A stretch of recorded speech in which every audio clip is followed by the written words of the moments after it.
Steve, first show of the year, good show over in Hull. Small one for us, only 6 fights, but 6 good fights.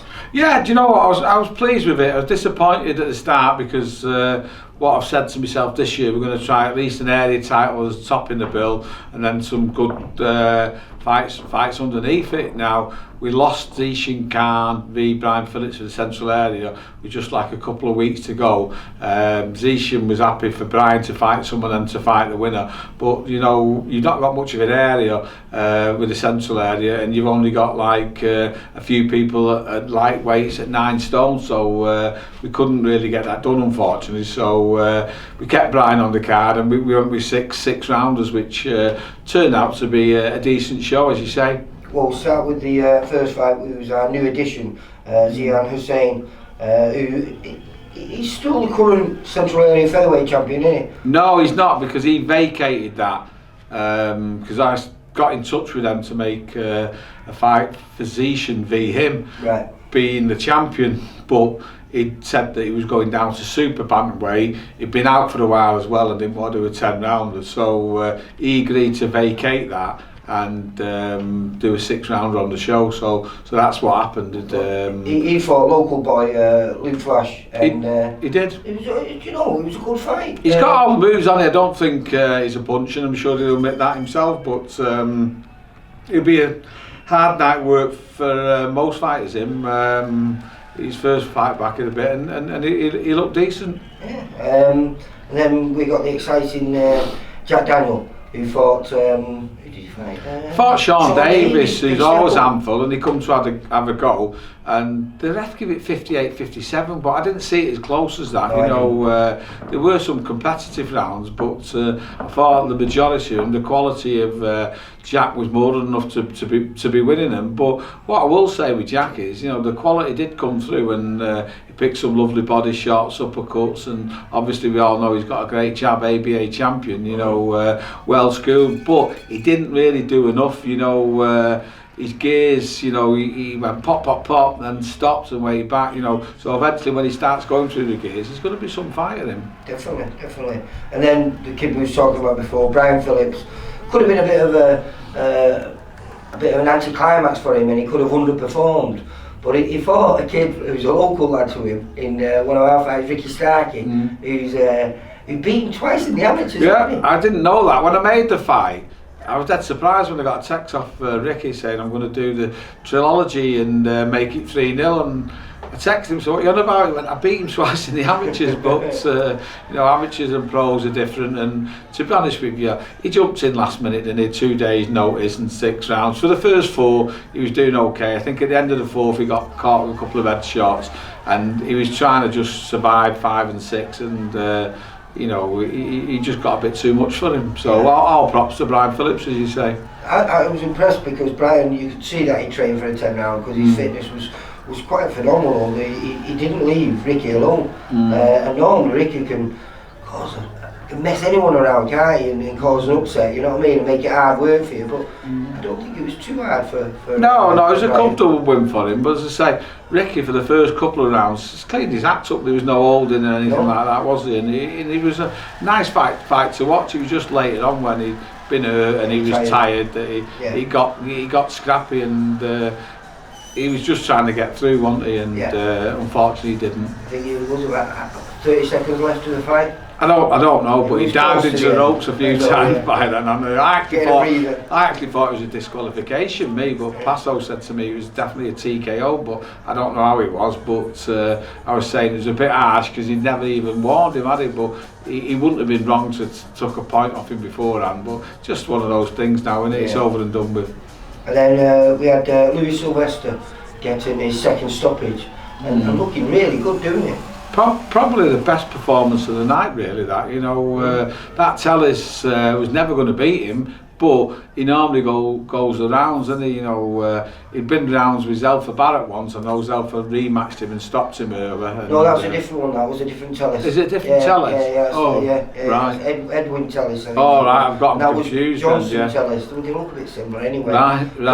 No. Better stop talking about it. We've got the wrong Telus, haven't we? But when he does get stopped, it's normally by the kids that go on to the next level. Yeah. So he put himself in a good bracket there by beating him and beating him well. Yeah, and he looked good. In the first round, he was hurting him and never let him off the hook at all. That he was on him all the time, but not like silly punches. He was picking them and connecting them, and I was very impressed with him. And the uppercut that finished it, you know, he went down. I think he could have got up, but probably what had gone on in the first round and the start of the second, he was thinking to himself, I've probably not got another 4 rounds of that. And fair enough, you know what I mean. He took a bit of a shelling, and it was a good win by Lewis. Good performance. It was, and then we had Sonny getting his, I think, 3rd stoppage in 5 fights against a big. I can't pronounce the name. I wouldn't even try it, but you know, he looked the part, didn't he? He looked like one of the Klitschko brothers in his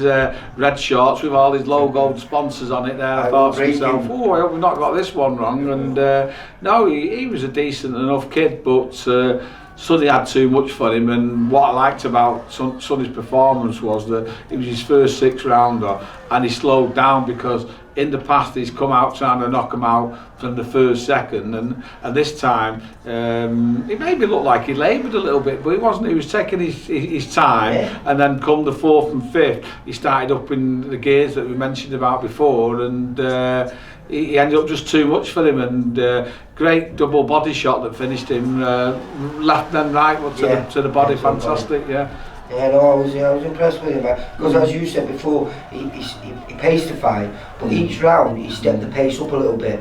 By the time we got to the 3rd and 4th, it was a bit of an onslaught, and the other kid was, you know, really doing well to survive. It was a mature performance from him, and I was pleased because, as I said in the past, you know, he'll fight the titles in, there's no doubt about it. So did he get caught with any silly shots? Yeah, that's unusual for him as well. Yeah. And then, you know, I enjoyed this performance. I know he's not one of our fighters, he's one of Steffi Bull's, but Coghill, I know it was only against Riaz, and you know it's hard, but Riaz is used to fighting at, you know, a couple of weights above this kid.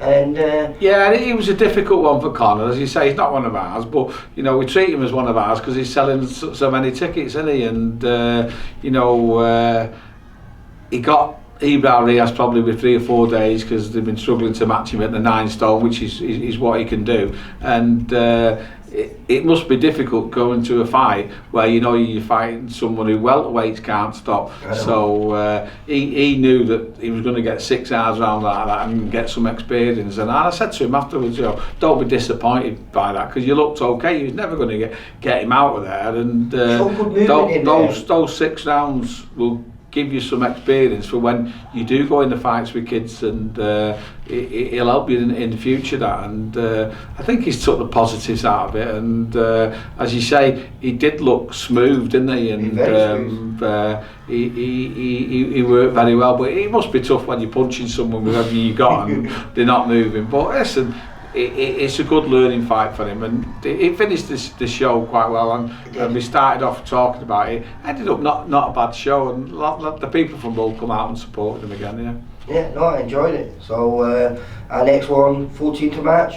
That's right, at Liverpool, yeah. Great top of the bill on that one. So it is, you know, one thing on that is it's disappointing because I was approached by Premier Sports to do some work with them and put them out on Box Nation, and they had no funds to do bigger fights, and I'd give it them for free. I said, look, you've got a great Central Area title fight and you've got some good prospects on the undercard, you know, have that for free and put it out. And they did do, and they announced it last week, but apparently they've had an email from BT stroke Queensbury Promotions saying to cancel it, so it's not going out now, which, as I said before, I was giving it for free anyway, so really and truthfully it's no skin off my nose, but the lads were looking forward to getting a bit of exposure, and I feel sorry for the Box Nation customers as well, because they was getting a fantastic top of the bill and a chance to see some undercard kids that they won't see anywhere, so they've lost out on a well, so a bit disappointing, but do you know it's not the end of the world. Though, Steve, is that when you told me about that been pulling out, but they was still advertising it on their show. on Box Nation. They're still Right. advertising it. Right, well. Only yesterday I seen it being Well, spoken about. maybe the right leg doesn't know what the left leg's going down in there, but no, I've seen the email where they've cancelled it, so it's unfortunate, but you know, these things happen in boxing, don't they? Right, alright Steve, we'll catch up with you in a... Yeah, we'll go next through the week. 14 because it's a great show, you know Cheers. what I mean? End of this week we'll get it out, yeah? Nice one, mate. See you Thank later. you. Bye. For all boxing info, news and latest interviews, amateur and pro, across the north, click and subscribe. VIP Boxing Promotions. Also Twitter, Instagram and Facebook.